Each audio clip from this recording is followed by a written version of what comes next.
The ground shook beneath Elder Zixka's feet as another explosion rocked the city above. Dust fell from the ceiling of the underground bunker where she stood with the last of her people's leaders. Through the thick walls, they could hear the sounds of destruction as the enemy ships continued their attack. Zixa looked at the faces around her. These were beings who had lived for hundreds of years, who had seen their civilization grow from simple farmers to masters of space travel. Now they watched their world die through the screens that showed the surface. Their beautiful crystal. Cities were nothing but rubble. Their parks and gardens were burning wastelands. "How many ships do they have left?" asked Commander Veldo, his blue skin pale with fear. "Too many," replied the military advisor. "Our fleet is gone. Our defense systems are destroyed. They will break through our shields within hours." Zixa moved to the great communication array that took up half the bunker. This machine could send messages across the galaxy in moments, reaching any world with the right equipment. For weeks, they had been sending calls for help to every civilized species they knew. The responses had been the same. The Altarian Federation said they were too busy with their own problems. The Crystal Empire said the Zelani were not worth saving. The Voidwalkers, who were older than most stars, did not even reply. "Send the message again," Zixa ordered. "All frequencies. All languages." The technician at the controls looked up at her with eyes that glowed with despair. "Elder, we have sent it 47 times. No one is coming. No one cares." "Send it again," she repeated firmly. Zixa placed her hands on the transmitter controls. The smooth metal was warm under her 6 fingers. She had used this same equipment to send messages of joy when her people discovered new worlds, messages of friendship when they met other species, messages of celebration for their achievements. Now she would use it to beg for their lives. Took a deep breath and began to speak. "This is Elder Zixka of the Zelani. People on the world you know as Kepler 44b. We are under attack by the Vorthach Empire. They came without warning. They gave us no chance to surrender. They're killing our children and destroying everything we have built over thousands of years." Her voice stayed calm, even as another explosion shook the bunker. She had to be strong. For her people, our military is defeated. Our cities are in ruins. But we are still alive, hiding in whatever shelters we can find. We call upon any species that can hear this message to send help. We have knowledge of ancient star maps. We have technology for growing food in dead soil. We have music and art and stories that we have saved for 10,000 years. All of this we will share freely with anyone who helps us survive. She paused as the lights flickered. The enemy was getting closer to their location. "If you cannot, send military help. Then send ships to save our people. Take our children to safety. Let our culture live, even if our world dies. Please, we are not asking for charity. We offer everything we have in return. Just do not let us disappear from the universe as if we never existed." The message went out in 17 different languages, each one programmed into the transmitter by their best linguists. It would reach hundreds of worlds within hours, thousands within days. Surely someone would answer. Surely someone would care. But Zixka had little hope left. The galaxy was full of species that were older, stronger, and richer than the Zelani. The great powers would not help them. Who would? Far across the galaxy, in a small solar system that most star maps did not even bother to mark the message. Arrived at a listening post built on the dark side of Earth's moon. The humans who worked there had been scanning space for signals for only 50 years. They were new to faster-than-light travel, new to the idea that other intelligent life existed at all. Captain Jake Morrison has been staring at star charts for 6 hours straight. His job was to watch for any signs of alien contact, but most days brought nothing more than radio waves from distant stars and the occasional meteor shower. His coffee was cold, and his eyes were tired when the signal came through at first. He thought it was just another equipment malfunction. The computers started making sounds they had never made before, and symbols appeared on the screens that looked like no human language. Then the translation program that the scientists had been working on for years suddenly activated. The voice that came through the speakers was clearly not human. It was higher pitched than most human voices, with a musical quality that made it beautiful, even in desperation. but the words it spoke made Morrison sit up straight in his chair. "Amy, get over here," he called to Lieutenant Amy Chen, who was working at another station across the room. "You need to hear this." Amy hurried over and listened as the message played again. She was the best language expert they had, someone who could speak 12 human languages and understand the basics of several others. As she heard the alien words translated into English, her face went pale. "Is this real?" she asked. "Not some kind of test or training exercise?" Morrison checked the readings on his instruments. The signal was coming from a star system over 400 light-years away. The mathematical patterns embedded in the message matched no human technology. The quantum signature was unlike anything in their databases. "It's real," he said quietly. "We're listening to aliens begging for help."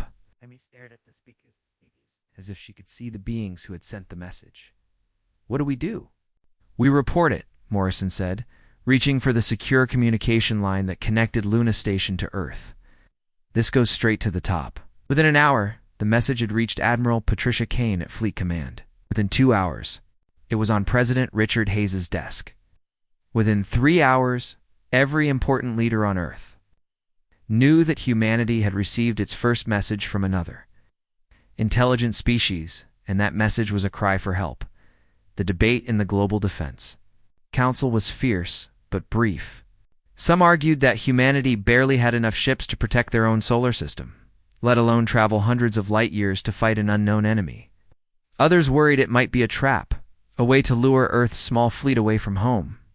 But Secretary of State Paul Jackson stood up and said the words that would change human history. "This is our first contact with alien life. How we respond will determine what kind of species we are.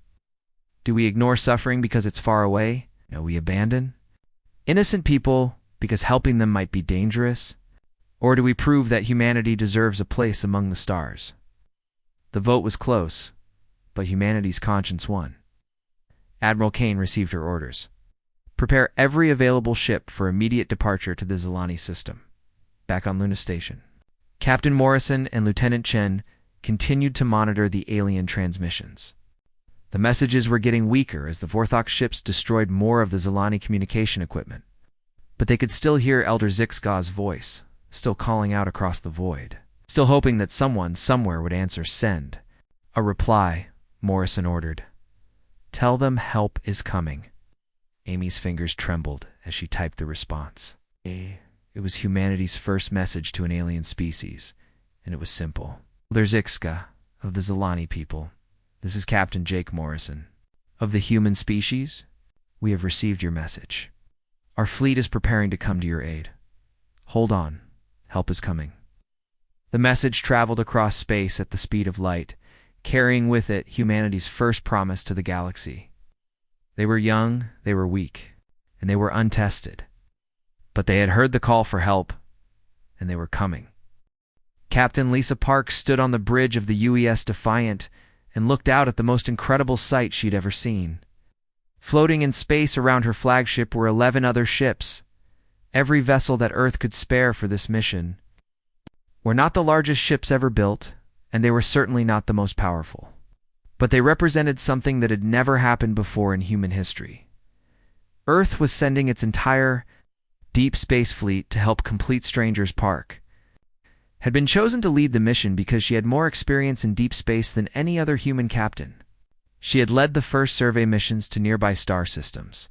She had mapped asteroid fields and gas giant moons, and had spent more time in the dark between stars than most people spent on vacation.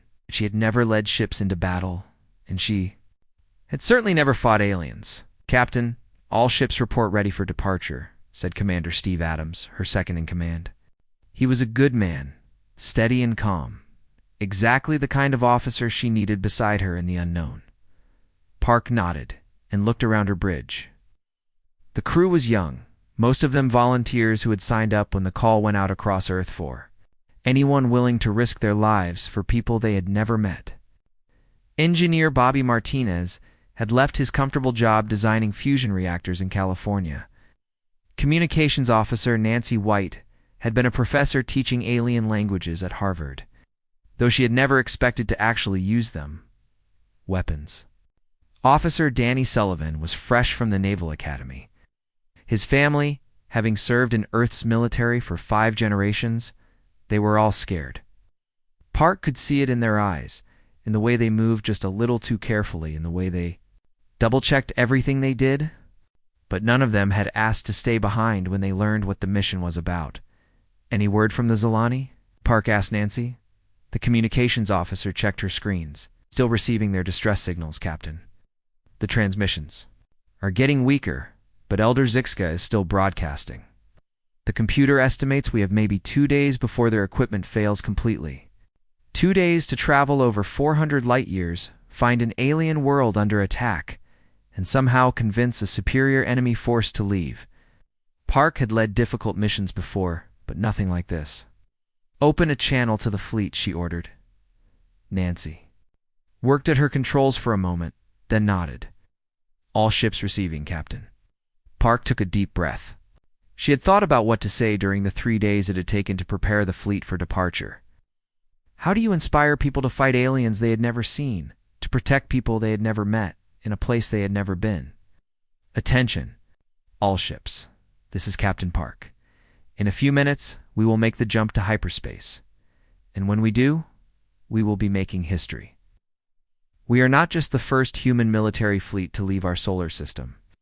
We are the first species in this galaxy to answer a call for help from complete strangers." She paused, looking out at the ships floating around her. The U.S. Phoenix, under Captain Carol Davis. The U.S. Guardian, under Captain Frank Johnson. The U.S. Courage, under Captain Tim Brooks. Good ships, good crews, good people, who deserve to know why they were risking their lives. Oh. The intelligence. Reports tell us we are outgunned and outnumbered. The enemy has bigger ships, better weapons, and more experience. Every reasonable measure, we should not even try this mission. But reason is not why we are here. On the screens that showed the other ships, she could see crew members listening intently to her words. "We are here because somewhere in space, people are dying. Children are hiding in ruins while their world burns around them. Civilization that has existed for thousands of years is about to disappear forever. And the only thing standing between them and extinction is us." Park felt the weight of command settle on her shoulders like a heavy cloak. 12 ships. 3,000 crew members. Earth's entire hope for making a good first impression on the galaxy. I will not lie to you. Some of us may not come home. Some of our ships may not survive what we find when we reach the Zelani system. But I can promise you this. Whatever happens, we will not abandon those people. We will not let them die alone. We will show the galaxy what humanity means. She switched to the command frequency that only the other captains could hear. "All ships prepare for jump to hyperspace. Navigation coordinates are locked in for the Zelani system. Maximum speed." One by one, the other captains reported ready. Captain Davis on the Phoenix, ready to jump, Admiral. Captain Johnson on the Guardian, all systems green, standing by. Captain Brooks on the Courage, engines hot, waiting for your order. Park had not expected them to call her Admiral. She was still just a captain, leading this mission because someone had to do it. But she understood what they meant. Today, she was not just commanding one ship. She was commanding humanity's first steps into a larger, more dangerous universe. "Helm. Take us to hyperspace," she ordered. The stars outside the bridge windows stretched into lines of light as the EU's Defiant jumped to faster than light speed. Around it, 11 other ships did the same, disappearing from normal space and entering the strange realm between dimensions where distance became meaningless and time moved differently in hyperspace. The fleet could not communicate with each other or with Earth. They were alone with their thoughts and their fears, racing through the dark toward a world they had never seen to fight an enemy they knew nothing about. On the bridge of the Defiant, Park walked from station to station, checking on her crew. At the navigation console, Lieutenant Helen Carter was monitoring their progress through hyperspace.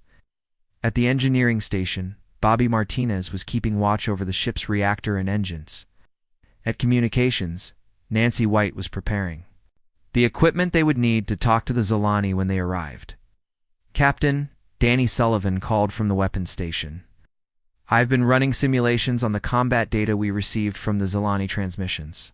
The enemy ships are putting out energy readings that are 3 times higher than our weapons can produce. Park walked over to look at his screens. The numbers were not encouraging. According to the computer models, the Vorthach ships could destroy human vessels without even slowing down. "What are you thinking, Danny?" she asked. The young weapons officer looked up at her with worried eyes. "I am thinking we need a new plan, Captain. Our standard combat tactics will not work against an enemy this powerful." Park nodded. She had been thinking the same thing since they left Earth. "What would you suggest?" Danny hesitated for a moment, then brought up another display on his screen. "The Zelani sent us detailed scans of the enemy ships. They are big, heavily armored, with weapons designed for long-range combat. But they seem to rely on their shields and armor for protection. They are not built for close-quarters fighting." "Go on," Park encouraged. "What if we do not try to match them weapon for weapon? What if we use speed and surprise instead? Get in close, hit them fast, and use our maneuverability to avoid their big guns." It was a dangerous plan. Getting close to enemy ships meant giving up the safety of long-range combat. But it might be their only chance against a superior force. "Start working on new tactics," Park ordered. "Share your ideas with the other weapons officers when we drop out of hyperspace.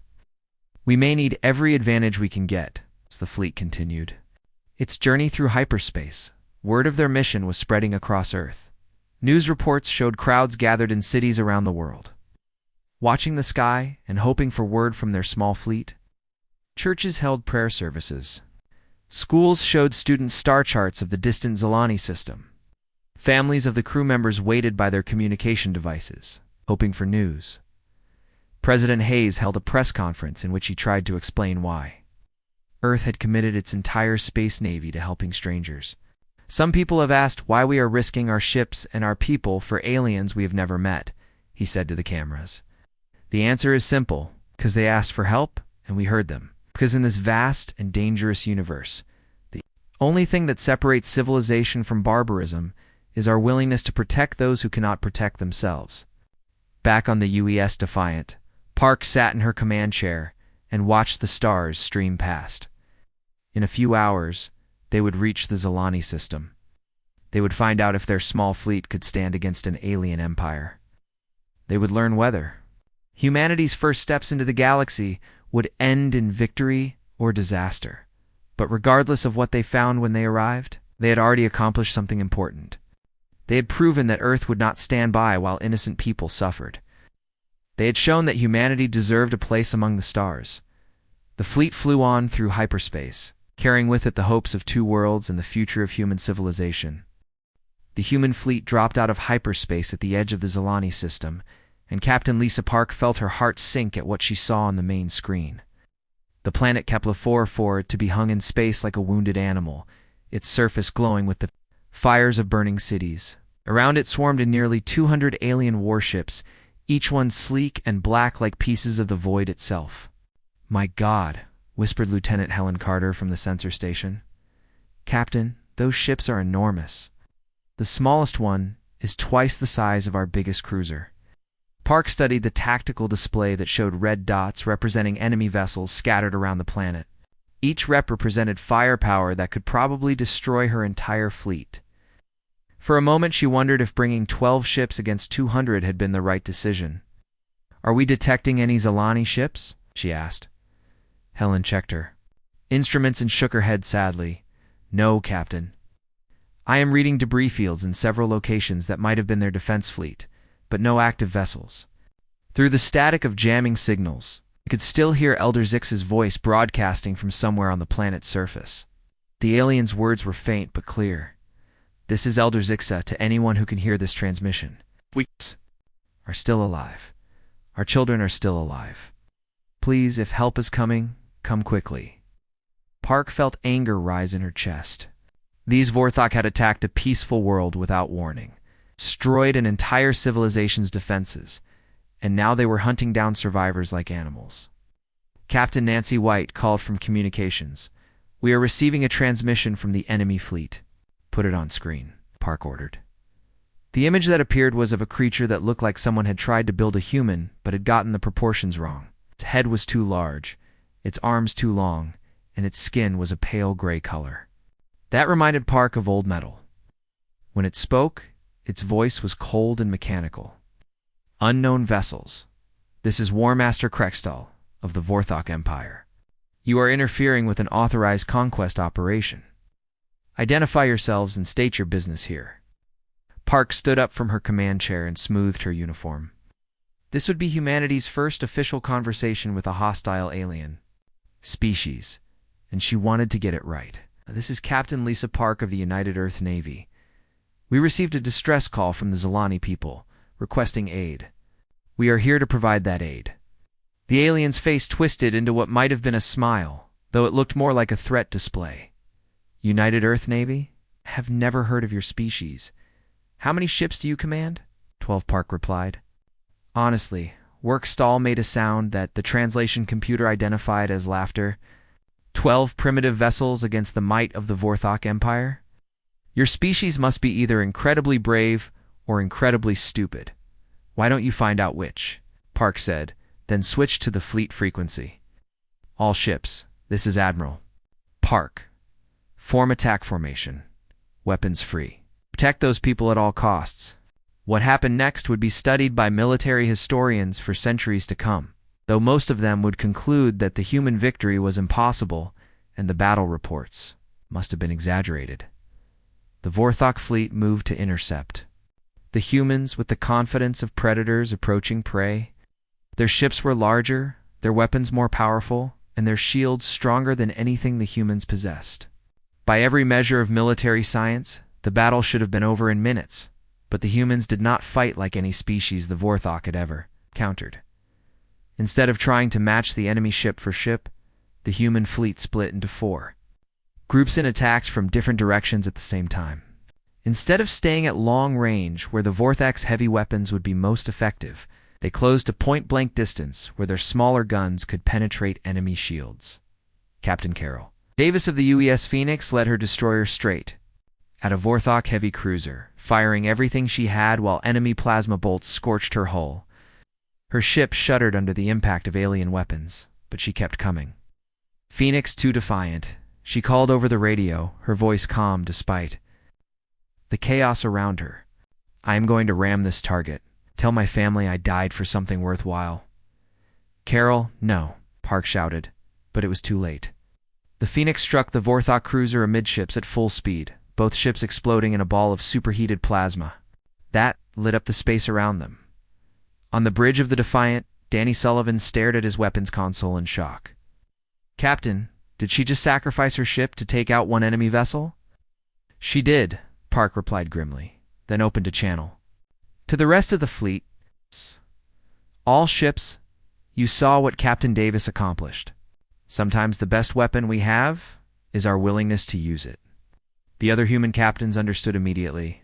This was not going to be a traditional space battle with neat formations and careful tactics. This was going to be a fight where victory mattered more than survival. Captain Frank Johnson of the UES Guardian found himself surrounded by 3 Vorthach destroyers. His shields were failing, and his engines were damaged. But instead of trying to escape, he turned toward the nearest enemy ship. Guardian to all ships. He broadcast, remember us when you tell this story. He overloaded his ship's reactor and crashed into the lead Vorthach vessel. The explosion took out all 4 ships, but it cleared the way for 2 other human vessels to escape a trap. The Vorthach were beginning to realize they were fighting something they had never encountered before. Most species, when faced with superior firepower, either surrendered or tried to minimize their losses. Humans seem to view their own ships as ammunition. Oh, this is madness. War Master Krextal screamed over the communication channels. They are destroying themselves to hurt us. What kind of species does this? Captain Tim Brooks of the UES Courage answered him by ramming his crippled ship into the Vorthach flagship's engine section. The impact did not destroy the massive alien vessel, but it crippled its ability to maneuver and left it drifting helplessly. Park watched from the bridge of the Defiant as her fleet traded their lives for tactical advantage. It was heartbreaking to see good ships and brave crews sacrifice themselves, but it was also working. The Vorthach formation was breaking apart as captains tried to avoid the suicidal human attacks. Captain Helen Carter reported, "Enemy fleet is showing signs of panic. Several ships are moving away from the planet. Danny, target their command ship," Park ordered. "If we can take out their leader, the rest might retreat." "Aye, Captain," Danny replied, programming the ship's missiles for a concentrated attack on War Master Kreckstall's vessel. But before the Defiant could fire, Captain Mary Walsh of the UES Reliant came racing past them, her ship trailing atmosphere. From multiple hull breaches, Reliant to Defiant, she called, "I have lost life support and my weapons are offline. I am going to make this count." Park could only watch as the Reliant accelerated toward the Vorthach command ship, using the last of its engine power to build up speed. The alien vessel's defensive guns tried to stop the incoming human ship, but Captain Walsh had angled her approach to minimize the target profile. The collision tore the front section off the Vorthach flagship and sent both ships spinning out of control. Park saw escape pods launching from the Reliant just before both vessels exploded. Without their command ship, the Vorthach fleet began to fall apart. Individual captains made their own decisions about whether to continue fighting or preserve their ships. Most chose preservation. "Enemy fleet is retreating," Helen announced, hardly believing her own words. Long-range sensors show multiple ships jumping to hyperspace. Park slumped back in her command chair, exhausted and grief-stricken. They had won, but the cost had been terrible. Of the 12 ships that had entered the system, only 3 remained. The Defiant, the U's Valor under Captain Robert Lee, and the UES Liberty under Captain Jennifer Stone. "Nancy, open a channel to the planet," Park ordered. The face that appeared on the screen was Elder Zixka, and the alien leader was clearly struggling to believe what she had witnessed. "Humans of Earth," she said, her voice filled with wonder. "You came. When all the galaxy turned away from our cries for help, you came. You sacrificed your ships and your people for strangers you had never met. Why would you do such a thing?" Looked around her bridge at the surviving members of her crew. They were exhausted, wounded, and mourning their lost friends, but their eyes showed no regret for what they had done. "'Cause it was the right thing to do," Park said simply. "No. One should have to face extinction alone." Elder Zixka was quiet for a long moment. When she spoke again, her words would be recorded and broadcast across the galaxy in our oldest stories. "We have legends of a species that would someday come from the outer darkness, people who would hear the cries of those in need and answer them regardless of the cost. We thought they were just myths, never imagined they would be real." Elder Zixka stood in the ruins of what had once been the greatest library on her world and looked up at the sky. For the first time in 3 weeks, there were no enemy ships blocking out the stars. The black Vorthach vessels that had brought death and destruction to her people were gone, replaced by 3 small human ships that orbited her planet like protective guardians. Around her, other Zelani were emerging from their hiding places. They came out of underground shelters, from collapsed buildings, from caves in the mountains where they had fled when the attacks began. Many were injured, all were frightened, but they were alive. The impossible had happened. Help had actually come. "Elder," said one of her advisors, a young Zelani named Kekslo, whose blue skin was covered in dust from the rubble. "The human captain wants to speak with you again. She says they are sending down medical supplies and food." Zixa nodded and walked to the communication equipment that her people had managed to keep working throughout the siege. The device was damaged and held together with spare parts, but it still functioned well enough for her to talk to the beings who had saved her world. "Captain Park," she said when the human's face appeared on the screen, "our people are coming out of hiding. We have many wounded who need medical attention, and our food production facilities were destroyed in the first attacks." The human captain looked tired. Her uniform was torn in several places, and there was a bandage on her left arm, but her eyes were kind and determined. "We are already preparing supply drops, Elder Zixka. Our medical teams will be down to the surface within the hour. We also have engineers who can help repair your power systems and water treatment plants." Captain Zixa said carefully, We must ask why you did this. Your people lost 9 ships saving us. Hundreds of your crew members died for strangers they had never met. This is not normal behavior in our galaxy. Captain Park was quiet for a moment, and Zixa could see other humans working at stations behind her on the ship's bridge. Elder, can I ask you something? If you had received a distress call from Earth, if you had known that human children were dying and human cities were burning, what would you have done? The question surprised Zixa. She thought about it seriously, imagining her people's response. If they had heard cries for help from across the stars, we would have wanted to help, she admitted. Our leaders would have said it was too dangerous, too expensive, too far away. They would have said we needed to protect our own people first. That is what most of our leaders said too, Captain, Park replied. But in the end, we decided that protecting innocent people was more important than protecting ourselves. That is what it means to be human, Elder Zixa. We do not abandon those in need, no matter how dangerous it might be to help them. Over the following days, 3 surviving human ships worked around the clock to help the Zelani rebuild their civilization. Medical shuttles flew between the ships and the planet's surface, carrying supplies and doctors to treat the wounded. Engineering teams beamed down to repair power plants and communication arrays. Even the ship's cooks helped. Preparing meals for Zelani refugees who had lost everything, the humans worked with a dedication that amazed the Zelani. Lieutenant Bobby Martinez, the chief engineer from the UES Defiant, spent 18 hours straight repairing a water treatment facility that served 50,000 people. When Zelani workers told him to rest, he just smiled and said he could sleep when everyone had clean water to drink. Nancy White, the communications officer, worked with Zelani linguists to improve the translation programs that allowed the 2 species to understand each other. She was fascinated by the musical quality of the Zelani language and spent her off-duty hours learning to speak it properly. Your language is beautiful, she told one of her Zelani colleagues.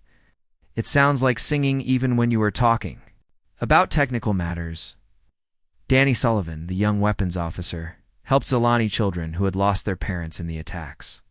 He could not speak their language very well, but he knew how to make them laugh by making funny faces and showing them pictures of Earth animals on his tablet computer. But it was Captain Park herself who had the most important conversations. She spent hours talking with Elder Zixa and the other Zelani leaders, learning about their history and culture. The Zelani had been exploring space for over 2,000 years, much longer than humans. They had met dozens of different species and had built a peaceful civilization based on knowledge and art. We never developed powerful weapons, Zixa explained, as they walked through the ruins of her capital city. We believed that intelligent species could solve their problems through discussion and compromise. The Vorthach taught us how wrong we were about that. You were not wrong, Captain Park said firmly. The Vorthach were wrong. Violence should never be the first choice, but sometimes it is the only choice left when dealing with bullies. They stopped at what had once been a school. The building was mostly destroyed, but Zelani workers were already clearing away the rubble and making plans to rebuild it. Children who had survived the attack were playing in the courtyard, their laughter a beautiful sound after weeks of silence. And fear. How long will your ship stay? Zixa asked. As long as you need us, Park replied.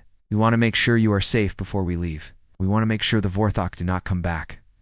But even as the humans worked to help the Zelani recover, word of the battle was spreading across the galaxy through the hyperspace. Communication networks that connected civilized worlds.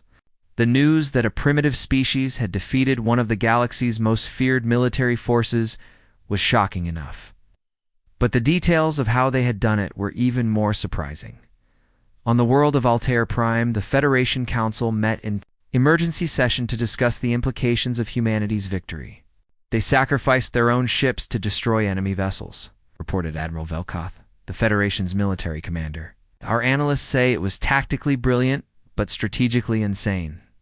What kind of species values the lives of strangers more than their own survival? Chancellor Dexmar, the Federation's leader, studied the reports with growing interest. Perhaps the kind of species we should have helped when they first asked for aid. Send a message to this Captain Park. Tell her the Altarian Federation would like to establish diplomatic relations with Earth. Similar conversations were happening on worlds across the galaxy. The crystalline hegemony, who had ignored the Zelanis, pleas for help, now wanted to know more about these humans who had answered them. The Voidwalkers, ancient beings who rarely paid attention to younger species, began monitoring human communications for the first time in centuries. But the biggest changes were happening in the Vorthach Empire itself. War Master Krextall had survived the destruction of his flagship, but his reputation had not. Word was spreading through the Empire that their mighty fleet had been defeated by 12 primitive ships crewed by beings who fought like madmen on conquered worlds throughout Vorthach space. Enslaved populations began to whisper about the humans. Who had saved the Zelani? If 12 human ships could defeat 200 Vorthach vessels, what could 100 human ships do? What about 1,000? Rebellions began to break out on worlds that had been under Vorthach control for decades. The Empire's military was forced to pull ships away from conquest operations to deal with uprisings at home. For the first time in centuries, the Vorthach expansion had been stopped. Back on Kepler-4 for 2B, Elder Zixka stood with Captain Parka, the observation deck of a temporary shelter that the humans had helped build. Through the transparent walls, they could see Zelani and human workers laboring side by side to rebuild the damaged city. Your people have given us more than just our lives, Zixa said. You have given us hope that the galaxy can be a better place than we thought it was. We've given each other hope, Park corrected. Before we met your people, humans wondered if we would ever find friends among the stars. Now we know that friendship is possible, even between species who have never met before. Above them, the 3 human ships continued their patient vigil, ready to defend the Zelani world if the Vorthach returned. But both Captain Park and Elder Zixka suspected that would not be necessary. The galaxy had learned something important. From the Battle of Kepler-4 to B, sometimes the smallest forces could achieve the greatest victories, if they were fighting for the right reasons. 2 years after the Battle of Kepler-4 for 2B, Admiral Lisa Park stood in the command center of Haven Station and watched the most incredible sight in human history. Through the massive viewing windows, she could see ships from dozens of different species docking at the station's many ports. There were the crystalline vessels of the hegemony, the flowing organic ships of the Altarian Federation, and the ancient metal hulks that belonged to the Voidwalkers. All of them had come to meet with humanity. Haven Station had been built at the exact coordinates where the human fleet had first jumped into the Zelani system. It served as Earth's embassy to the galaxy, but it had become much more than that. It had become a symbol of what could happen when someone was willing to help strangers in need. Admiral, said Captain Robert Lee, who now served as Park's chief of staff, the Altarian delegation has arrived. They are requesting an immediate meeting about the defense treaty. Park nodded and smoothed her uniform. In the 2 years since the battle, she had been promoted to Admiral and put in charge of humanity's rapidly growing space fleet. Earth now had over 200 ships, many of them built with technology shared by grateful alien species. But the most important changes were not in the number of ships or the advanced weapons they carried. The most important changes were in the galaxy itself, the Vorthach Empire. Once the most feared military force in known space had collapsed completely. After their defeat at Kepler-4 rebellions had broken out on every world they controlled. Species that had been enslaved for centuries remembered what freedom felt like and fought to get it back. War Master Axel had been killed by his own officers after 3 more defeats at the hands of rebel fleets.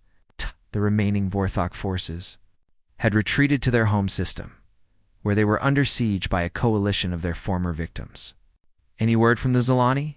Park asked as they walked through the station's corridors toward the diplomatic section. Elder Zixka sends her regards, Captain Lee replied. The reconstruction of their homeworld is almost complete. Reporting that 15 new species have requested membership in what they are calling the Humanitarian Alliance. Park smiled at that. Okay. The Humanitarian Alliance had been Elder Zixka's idea, a group of species committed to helping others in need. Just as humanity had helped the Zelani, it had started with just Earth and Kepler-4 to be. But it was growing rapidly as more civilizations decided They wanted to be part of something better than the old system of looking out for only themselves. They entered the main conference room where representatives from 17 different species were waiting. Park had met most of them before, but she was still amazed by the variety of life the galaxy contained. There was Ambassador Telnara of the Altarians, whose people looked like tall, graceful humans with silver skin. There was Counselor Vex Prim of the crystalline hegemony, whose body was made of living crystal that changed colors as he thought. But the most impressive guest was Ancient One Zephyr of Deboid, one of the Voidwalkers who had been traveling between stars since before most species had developed fire. The being was so old that it remembered when the galaxy had only a few thousand civilized worlds instead of the millions that existed now. Admiral Park, the Ancient One, said in a voice that sounded like distant thunder, "Your species continues. To surprise us, when we first detected your signals 50 years ago, we assumed you would follow the same pattern as most young civilizations. You would explore nearby systems, establish colonies, build an empire, and spend centuries fighting wars with your neighbors. Instead," added Ambassador Telnara, "you heard a cry for help from strangers and risked everything to answer. You changed the entire balance of power in this galaxy, with 12 ships and an idea." Park took her seat at the head of the conference table. "We did not set out to change anything. We just did what seemed right. That is what makes it so remarkable," said Counselor Vexprim. "Most species need centuries of philosophy and debate. To decide what is right, humans seem to know it instinctively." The meeting lasted for several hours as the various ambassadors discussed trade agreements, mutual defense treaties, and joint exploration missions. But the most important topic was the one that Ancient One Zephyr brought up near the end. "There have been 17 more distress calls in the past year," the Voidwalker said. "Species under attack by raiders, worlds threatened by natural disasters, colonies facing starvation. Each time, the first ships to respond have been human. Each time," added Telnara, "other species have followed your example. The galaxy is becoming a more civilized place because humanity showed us what civilization really means." After the meeting ended, Park walked to her private office and sat down at her desk. Through the window, she could see the memorial wall that had been built on the outer ring of the station. It listed the names of every human who had died at Kepler 4 for to be, along with the names of all the aliens who had died in the conflicts that followed. There were a lot of names on that wall. There were also a lot of species that were still alive, because someone had been willing to fight for them. Her computer chimed with an incoming message. It was from Captain Jake Morrison, the man who had first received the Zelani distress call at Luna Station. He was now in command of the UES Defender, one of the new heavy cruisers that patrolled the outer regions looking for anyone who needed help. "Admiral," his message read, "we have received another distress call. A species called the Corvani in the Vega system. They are under attack by pirates and requesting immediate assistance. I am moving to intercept, but I could use backup." Park smiled and opened a communication channel to the Fleet Operations Center. "This is Admiral Park. Prepare Battle Group 7 for immediate departure to the Vega system. Captain Morrison needs backup." Within minutes, 6 human ships were racing through hyperspace toward another world in trouble. They would arrive to find that they were not alone.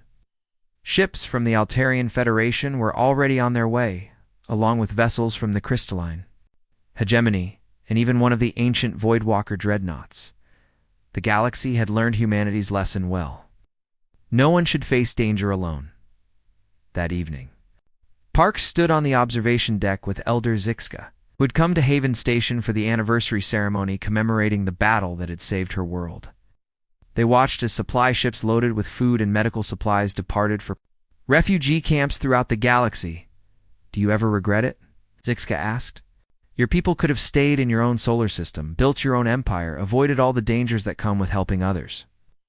Park thought about all the friends she had lost, all the battles they had fought, all the sleepless nights, worrying about distant worlds under attack. Then she thought about the children playing in the rebuilt schools on Kepler 4 to be. The former slaves who were now free on dozens of worlds, the species that had survived disasters because someone had answered their call for help. "Never," she said firmly.